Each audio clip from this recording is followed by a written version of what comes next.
5 HP ला 3 kVAR वापरायचा, 7.5 HP ला 5 kVAR चा कॅपॅसिटर वापरायचा. बऱ्याच शेतकऱ्यांचा प्रश्न आहे की व्होल्टेज ड्रॉप होतं, म्हणजे ज्याचं डीपी पासून अंतर जास्त आहे किंवा ज्याची सर्व्हिस वायर लांब आहे, त्याचं असं म्हणणं आहे की मोटर सुरू व्हायच्या आधी जर 360 व्होल्टेज येत असेल तर मोटर सुरू झाल्यावर 280 व्होल्टेज येतं. तर याला सर्व्हिस वायर तर तुम्ही मोठी वापरू शकता, प्लस असा kVAR कॅपॅसिटर वापरा. ह्याचं गणित साधारणतः सेम आहे. 5 HP ला 3 kVAR वापरायचा, 7.5 HP ला 5 kVAR चा कॅपॅसिटर वापरायचा.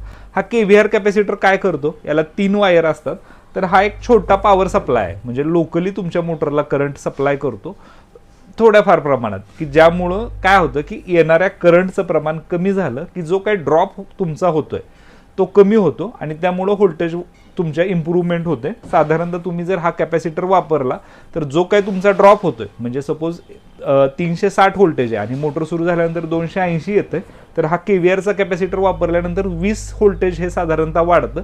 280च्या ऐवजी तुम्हाला 300 पर्यंत व्होल्टेज हे मिळू शकतं. तर प्रत्येक शेतकऱ्यानं ज्यांचं व्होल्टेज ड्रॉप होतंय त्यांना नक्की हा kVARचा कॅपॅसिटर वापरा, जेणेकरून तुम्हाला फायदा होईल. धन्यवाद.